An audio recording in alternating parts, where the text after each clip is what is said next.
8 மாதங்களுக்கு முன்பு அமித்ஷா அதிமுக கூட்டணி அறிவித்த பொழுது பிக்கப் ஆகாமல் இருந்தது. இப்போ மல்லமாக பிக்கப் ஆகுது. அப்படியே 4 மணி வந்தோன்னே பிக்கப் ஆயிருக்கு. வெள்ளிக்கிழமை அன்னைக்கு பிரதமர் கலந்து கொள்ளக்கூடிய கூட்டம் இருக்குது. அதில் அநேகமாக டிடிவி எல்லாம் மேடை ஏறிட்டு வரன்றாங்க. விஜய் எல்லாம் வந்து கடைசி அந்த நம்ம அடிக்கடி பேசின மாதிரி தேர்தல் நெருக்கத்தில் கடைசி ஒரு 3-4 வாரம் தேர்தல் நாள் அன்னைக்கு அவங்க களத்தில் இருப்பாங்களான்றது இன்னைக்கு நமக்கு இருக்கக்கூடிய $1 மில்லியன் கொஸ்டின். இந்த 23ஆம் தேதி மோடி கலந்து கொள்ள கூட்டத்தில் பெரிய ஒரு அதிர்ச்சி இருக்கும் அப்படின்னு சொல்றாங்க. இது உண்மை? அந்த மோடி அவர்கள் ஆச்சரியம் இருக்கலாம். யாரையாவது மேடையில் ஏற்றுவாங்க. டிடிவி ஒரு வாய்ப்பு இருக்கு, தேமுதிக ஒரு வாய்ப்பு இருக்கு. இந்த 2 பேரை தவிர 3வது ராமதாஸ். கூட்டணி பேச்சுவார்த்தை கூட அப்புறம் வச்சுக்கலாம். ஆனால் மேடையில் எல்லாம் ஏறிடுங்க. இன்னைக்கு ஏறணும், சீட்டெல்லாம் கூட அப்புறம் பார்த்துருங்க. அதே மாதிரி Paarivendhar, AC Shanmugam, Krishnasamy, John Pandian, GK. Vasan. ஆனால் டிடிவி இன்னும் உறுதிப்படுத்தப்படலை. ஏன்னா கடைசி அந்த பொதுக்கூட்டத்தோடு டிடிவி வந்து நீங்கள் எல்லாம் எதிர்பார்க்குற கூட்டணி தான், நமக்கு இங்கே மரியாதை அதிகமாக கிடைக்குது, அந்த கூட்டணிக்கு தான் போவோம் அப்படின்னு சொல்லியிருந்தாரு சார். அவர் எப்படி சார் திரும்பி அதிமுகவுக்கு வருவார்? அரசியல்வாதிகள் எதை வேண்டுமானாலும் நியாயப்படுத்துவார்கள். சராசரி மனிதனுக்கு பொருந்தக்கூடிய சட்ட திட்டங்கள், நியாய தர்மங்கள், குறைஞ்சபட்ச மானம், மரியாதை, சூடு சொர்ண, இதெல்லாம் எதுவுமே அரசியல்வாதிகள் கிடையாது. இன்னும் செங்கோட்டையன் அவர்கள் அதிமுகவின் அமைச்சர்கள் பொங்கலுக்கு அப்புறம் வருவாங்க. தை பிறந்தால் வழி பிறக்கும், பொங்கலுக்கு முன்னாடி வந்தாங்க. அதிமுக இன்னும் சில பேர் தொடர்பில் இருக்காங்க, இன்னும் பேசிட்டு இருக்காரு சார். அவரோட நிலை என்ன? தை பிறந்தால் அரசியல்வாதிகள் அப்படிதாங்க பேசுவாங்க. தை பிறந்தா வழி பிறக்கின்ற எந்த தைன்னு சொல்லியே 2027-28 கூட தை மாதம் வரும். வருஷம் தை மாதம் வராமல் தான் வரதான் போகுது. தை மாதம் வராமல் ஒரு ஜனவரி இருக்குமா நமக்கு? இத்தனை நாள் தாவேக்கா பண்ண நிறைய தப்புகள்லாம் ஏடிஎம்கே வந்து சப்போர்ட் வாங்கின்னு பேசுனாங்க. அது குறைஞ்சபட்ச நன்றி தெரிவித்து கூட விஜய் பேசலை. அசம்பிளிக்குள்ளே அவ்வளோ முட்டு கொடுத்து பேசினவர் எடப்பாடி. அவருக்கு ஒரு ஃபார்மல் தேங்க்ஸ் கூட அவர் பண்ணலை. ஆனால் அதிமுக இந்த கூட்டணி போதுமா? ஐஜேகே, பாரிவேந்தர் அவர்கள் இங்கே இந்த சைடு சின்ன சின்ன கட்சிகள்லாம் இருக்குது. இந்த கட்சிகளை வச்சு இந்த திமுக இது பண்ணிடலாமா சார்? ஃபேஸ் பண்ண முடியுமா? ஃபேஸ் பண்ணலாங்க. திமுகவை வந்து தோழமை கட்சிகளோட வச்சு தான், கூட்டணியை பெருசாக வச்சு தான் ஃபேஸ் பண்ணணும். திமுக ஒன்றும் தோற்கடிக்கப்பட முடியாத சக்திலாம் கிடையாது. அது ஒரு மித்து. ஆனால் எல்லாம் தோற்கடிக்கப்படக்கூடிய சக்தி தான். இன்றைய கட்டத்தில் அது வந்து 4 முனை போட்டி, சீமானையும் சேர்த்து அப்படி இருந்தாலும், விஜயும் களத்தில் இருக்கிறார் இருந்தாலும், கிட்ட வரும்பொழுது இப்படி வந்துடும். அது வெற்றி தோல்வி இவங்க 2 பேரில் ஒருத்தருக்கு தான் வந்துடும். மற்றவர்கள் வந்து வெற்றியாளர்களாக வருவதற்கு வாய்ப்பு குறைவு என்ற நிலை தான் ஏற்படும். பிரைம் 9 தமிழ் நேயர்கள் அனைவருக்கும் வணக்கம். இன்றைய நமது நேர்காணல் நம்முடன் இணைந்திருப்பவர் மூத்த பத்திரிகையாளர் திரு மணி அவர்கள். சார் வணக்கம். வணக்கம். 2026 கூட்டணி திமுக அதிமுகவுக்கு இடையே தான் போட்டி. 3வது கட்சி சோசியல் மீடியான்னு ஒன்று இல்லைன்னா அந்த கட்சியே தெரியாது அப்படின்னு எடப்பாடி பழனிசாமி அவர்கள் இந்த பேட்டி அளிச்சிருந்தாரு. 2026 சொல்லப்போனால் திமுக அதிமுக தான் அந்த போட்டிக்களம் இப்போ வரைக்கும் இருக்கா சார்? அதாவது இன்றைய பர்செப்ஷன் விஜய் களத்தில் இருக்கிறாருன்னு இருக்குது. பட் தேர்தல் நெருங்க இவங்க 2 பேருக்கு இடையில தான் போட்டின்ற மாதிரி தான் வந்து ஆப்வியஸா வந்துடும். கடைசி தான் எனக்கு தோணுது. ஓகே. பட் ஸ்டில் விஜய் ஒரு டிஸ்டர்பிங் ஃபேக்டரா 2 பேருக்கும் இருப்பார். ஓட்டை உடைக்கிறதுல இருப்பார். ஓகே. இன்றைய கட்டத்தில் அது வந்து 4 முனை போட்டி, சீமானையும் சேர்த்து அப்படி இருந்தாலும், விஜயும் களத்தில் இருக்கிறார் இருந்தாலும், கிட்ட வரும்பொழுது இப்படி வந்துடும். அது கடந்த தேர்தல்களை வைத்து பார்க்கும்பொழுது வெற்றி தோல்வி இவங்க 2 பேரில் ஒருத்தருக்கு தான் வந்துடும். மற்றவர்கள் வந்து வெற்றியாளர்களாக வருவதற்கு வாய்ப்பு குறைவு என்ற நிலை தான் ஏற்படும். இதுதான் கடந்த கால வரலாறு உணர்த்தக்கூடிய படம். இப்பயே முள்ள ஏடிஎம்கே பிக்கப் ஆக ஆரம்பிச்சிருக்கு. 8 மாதங்களுக்கு முன்பு அமித்ஷா அதிமுக கூட்டணி அறிவித்த பொழுது பிக்கப் ஆகாமல் இருந்தது. இப்போ மல்லமாக பிக்கப் ஆகுது. அப்படியே 4 மணி வந்தோன்னே பிக்கப் ஆயிருக்கு. ஓகே. இன்னைக்கு போய் வந்து தனியரசு எடப்பாடியை பார்த்துருக்காரு. ஆமாம். வெள்ளிக்கிழமை அன்னைக்கு பிரதமர் கலந்து கொள்ளக்கூடிய கூட்டம் இருக்குது. அதில் அநேகமாக டிடிவி எல்லாம் மேடை ஏறிட்டு வரன்றாங்க. ஒரு மாதிரி அந்த ஒரு ஃபைன் டியூன் பண்ணுறதுன்னு. ஓகே. அப்படி அந்த சூடு பிடிக்கிறது ஆரம்பித்து சக்கரம் சுழல ஆரம்பிச்சதுன்னா போட்டி கடுமையாக இருக்கும். விஜய் எல்லாம் வந்து கடைசி அந்த நம்ம அடிக்கடி பேசின மாதிரி தேர்தல் நெருக்கத்தில் கடைசி ஒரு 3-4 வாரம் தேர்தல் நாள் அன்னைக்கு அவங்க களத்தில் இருப்பாங்களான்றது இன்னைக்கு நமக்கு இருக்கக்கூடிய $1 மில்லியன் கொஸ்டின். இந்த 2 பேருக்கு மத்தியில் தான் பிரதான பிளேயர்ஸ் இவங்க 2 பேருன்ற மாதிரி தான் விசாரணை களம் இருந்து கொண்டிருக்கிறது, இருக்க போகிறதுன்னு நான் பார்க்குறேன். ஓகே. 2026 அந்த கூட்டணி அதிமுக பாஜக கூட்டணி அறிவிச்சதுக்கப்புறம் ஒரு 6 மாதம் எந்த ஒரு பேச்சுவார்த்தையும் இல்லாமல் அப்படியே இந்த மந்தமாக போயிட்டு இருந்துச்சு. ஆனால் அந்த பாமக ஏதாவது அன்புமணி வருகை பிறகு அப்படியே வாரத்தில் ஒரு 3 நாள் சந்திப்பு, ஏதாவது தொடர் கூட்டணி பேச்சுவார்த்தை ஏதாவது போயிட்டு இருக்கு. இந்த 23ஆம் தேதி மோடி கலந்து கொள்ள கூட்டத்தில் பெரிய ஒரு அதிர்ச்சி இருக்கும் அப்படின்னு சொல்றாங்க. இது உண்மை? அந்த மோடி அவர்கள் ஆச்சரியம் இருக்கலாம். யாரையாவது மேடையில் ஏற்றுவாங்க. டிடிவி ஒரு வாய்ப்பு இருக்கு. ஓகே. தேமுதிக ஒரு வாய்ப்பு இருக்கு. இந்த 2 பேரை தவிர 3வது ராமதாஸ். அப்பாவும் மகனும் ஒரே மேடையில் இருப்பாங்களான்றதான் அன்புமணிக்கு அதில் ஆட்சேபனை இருக்காது. அது ஆச்சரியத்தை தாண்டி பெருசா இருக்கு சார். பெருசாக இருக்கும். ராமதாஸ் மேடையில் இருப்பாரான்றதான், ராமதாஸ் இருந்தால் அது ஆச்சரியம். ஓகே. மற்றபடி தேமுதிகவும் டிடிவியும் அங்கே போவதற்கான வாய்ப்புகள் அதிகம். ஓபிஎஸ் என்ன பண்ண போகிறாரு தான் பார்க்கணும். திமுக தான் போவார், இல்லை தனியாக நிற்பார். ஓபிஎஸ்க்கு வேறு வழி இல்லை. எங்கே போவார்? ஏடிஎம்கேல முடியாதுன்ட்டாங்க. கண்டிப்பாக பிஜேபி சேர்த்துக்க மாட்டேன்னு எப்போ பிரதமர் சொல்லிட்டாரு. இருக்கிற ஒரே ஆப்ஷன் திமுக. திமுக எப்படி வந்து அதை 3 முறை அதிமுகவில் முதலமைச்சராக இருந்தவர் திமுகவில் சேர்கிறார். அதுவும் பார்க்கும், காலம் அதையும் பார்க்கும், வரலாறு அதையும் எதிர்கொள்ளும். அரசியலில் யாருக்கும் விவஸ்தை கிடையாது, வெக்கமானம் கிடையாது. யார் வேணால் சேர்ந்துக்கலாம். ஓகே, இது ஒரு இன்றைய நடைமுறையாகவே மாறி போய்விட்டது. அதிமுக பிக்கப் ஆரம்பிச்சிச்சா சார் எலெக்ஷன் நோக்கி போகும்போது? மெல்ல மெல்ல அவர்கள் சரி செய்து கொண்டிருக்கிறார்கள் எனக்கு தோணுது. ஓகே, அவங்க அன்புமணி உள்ள வந்து சேர்ந்து டிடிவியும் அலைன்ஸ்குள்ளே வந்துட்டாருன்னா ஃபைன் டியூன் பண்ண வேண்டி இருக்குது. பட் ஸ்லோ ஸ்டார்ட் இருக்க மாதிரி தான் எனக்கு தோணுது. சிறிய அளவில் அவங்களுக்கு ஒரு தொடக்கம் இருக்கிறது. என்ஜின் சுழல ஆரம்பிச்சிருக்கு, ரொம்ப மொல்லமாக சுழலுது. அதிமுக கூட்டணி பிரதமர் வருகைக்கு பிறகு வேகம் எடுக்கும் என்று நான் எதிர்பார்க்கிறேன். ஓகே, ஏன்னா அமித்ஷா வருகைக்கு முன் அந்த கூட்டணியை முடிச்சிடணும் அப்படின்னு சொல்லிட்டு இங்கே நம்ம பேசியிருந்தோம். கரெக்டாக அதே மாதிரி எடப்பாடி அவர்கள் பாமக கூட்டணி உறுதி செஞ்சு தான் டெல்லிக்கு போனார். இப்போ மோடி வரதுக்கு முன்னாடி இன்னொரு கூட்டணி பேச்சுவார்த்தையும் போயிட்டு இருக்கு. அதையும் முடிக்கணும்னு அவங்களுக்கு அஜெண்டா கொடுக்கப்பட்டிருக்கா, இல்லை முடிக்க வேண்டிய கட்டாயத்தில் இருக்காங்களா? இல்லை, அதான் இன்டெரக்டாக ப்ரெஷர் கொடுக்கப்பட்டிருக்கு. மோடி வராருன்னா அது வழக்கமான ஒரு மேடையாக இருக்கக்கூடாது. ஆமாம், இந்த சஞ்சலம் சச்சரவுகள்லாம் குறைஞ்சு கிட்டத்தட்ட அலைன்ஸ் அன்றைக்கி ஃபார்முலேட் ஆகிடும்னு அவங்க பார்க்குறாங்கங்க. ஆனால் அன்றைக்கே ஆகிடும் நான் நம்பலை. அன்றைக்கி சிலர் வராமல் போய் இன்னும் நாள் நிறையா இருக்குது. 1 day is a long period. March 1 தான் நோட்டிஃபிகேஷன் நமக்கு. இன்னும் கரெக்டாக நமக்கு 40 நாள் இருக்குது. ஆமாம், நாளைக்கே 23 முடிஞ்சிடும்னு நான் நம்பலை. ஸ்டில் 23 தாண்டியும் வந்து பேச்சுவார்த்தை இழுக்கப்படுவதற்கான வாய்ப்புகள் இருக்குது. ஓகே, ஆனால் அதிமுகவும் பாஜகவும், குறிப்பாக பாஜக 23 எப்படியாவது ஒரு யுனைடெட் ஃப்ரண்ட்டை கட்டிடணும்னு பார்க்குறாங்க. இப்போ பிரச்சனை யார்? 4 பேர். டிடிவி, ஓபிஎஸ், தேமுதிக, ராமதாஸ். இந்த 4 பேர் தான் இஷ்யூ. ஆமாம், டிடிவி வந்து என்டிஏ உள்ள அட்மிட் ஆகிறது கிட்டத்தட்ட கன்ஃபார்ம். கிட்டத்தட்ட கன்ஃபார்ம். ஓபிஎஸ் தெரியல, சிக்கல். ஓபிஎஸ் மட்டும் சிக்கல். ஆமாம், தேமுதிக திமுகவோடையும் பேசுகிறாங்க, இவங்கேயும் பேசுகிறாங்க, பாஜக கூட எல்லாரும் சரி தனித்தனி பேரம். ஆமாம், அப்புறம் கடைசியாக யார் வந்து உங்களுக்கு வந்து ராமதாஸ் எங்கே போவார்?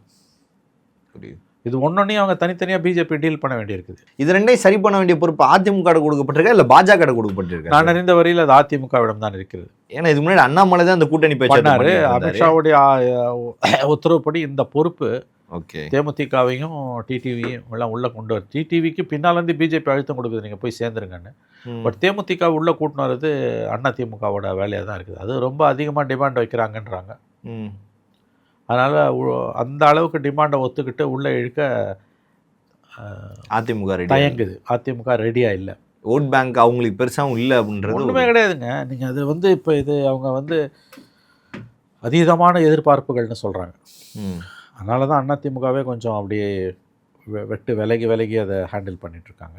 ஓகே, 23 ரெக்ஸ் ஒரு ஷேப் கிடச்சிடும்.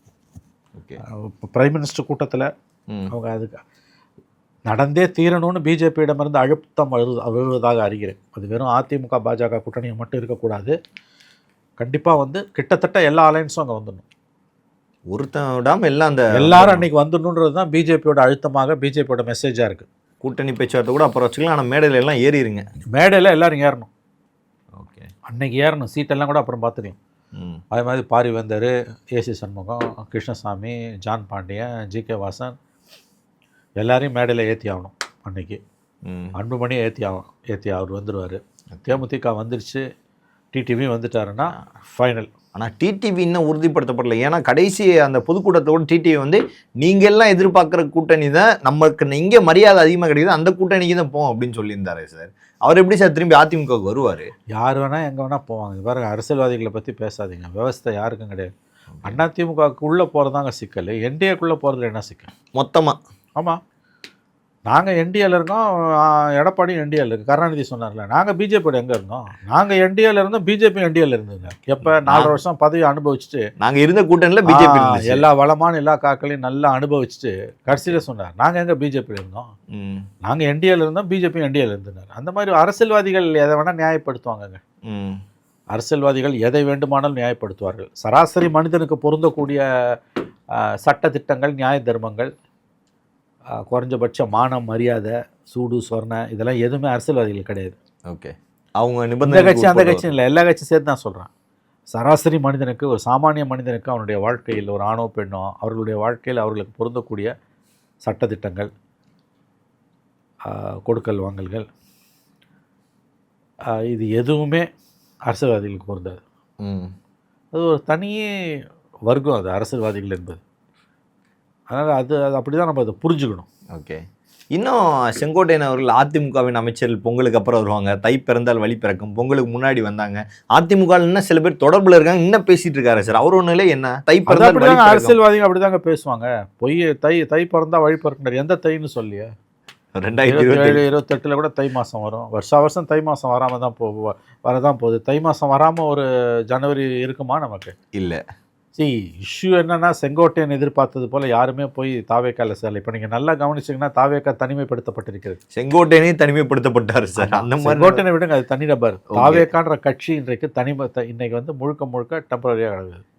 ஏடிஎம்கேவே அவங்கள தவிர்த்துருச்சு சார் ஃபுல்லாக.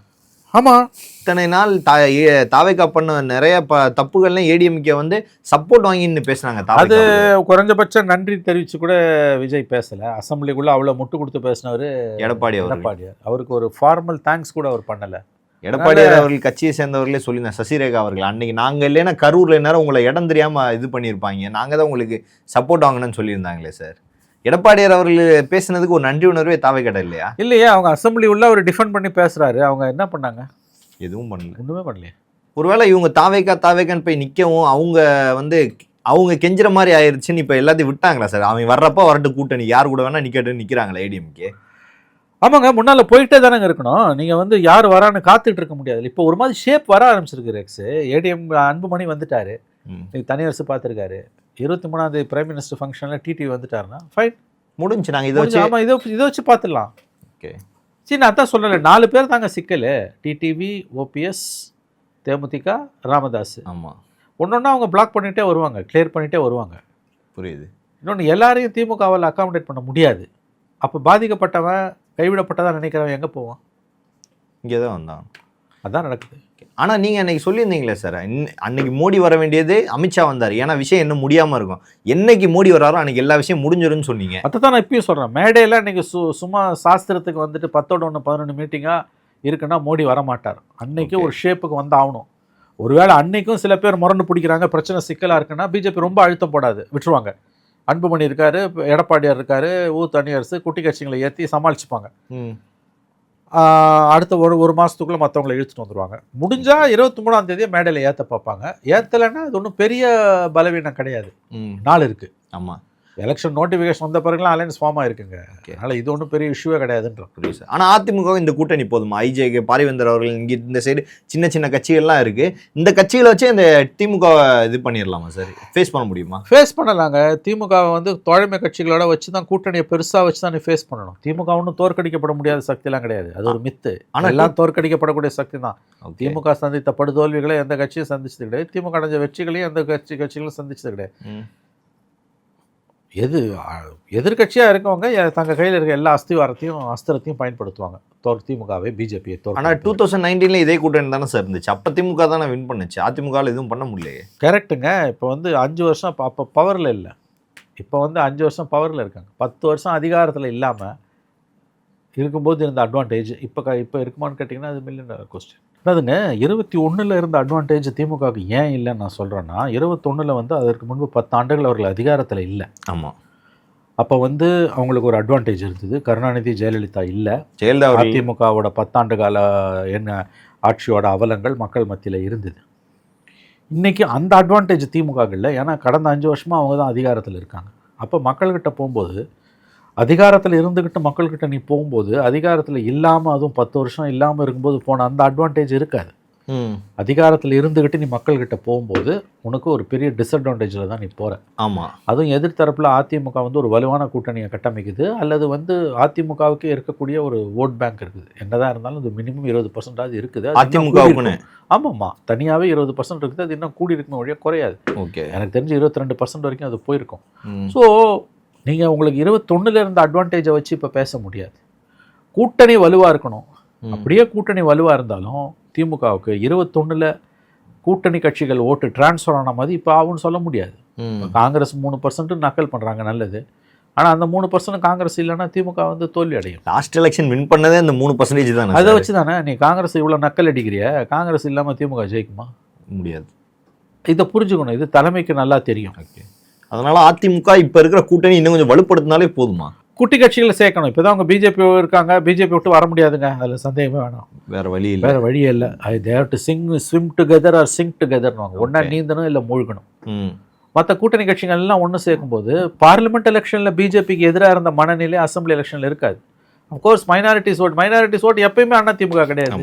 ஏன்னா அது மோடி வேணுமா வேணாமா, இது ஸ்டாலின் வேணுமா வேணாமா, இந்த 5 ஆண்டு கால ஆட்சியோட நிறை குறைகள் தான் எங்களுக்கு மக்களுக்கு கண் முன்னால இருக்கும். ஓகே, அதனால இது வந்து நீங்க வந்து ஏடிஎம்கே அலைன்ஸ் மெல்ல மெல்ல விஸ்வரூபம் எடுக்க ஆரம்பிக்கிறது என்றுதான் நான் பார்க்கிறேன். பல்வேறு அரசியல் கேள்விகளுக்கு பதில் தமைக்காக மிக்க நன்றி சார். நன்றி சார், நன்றி.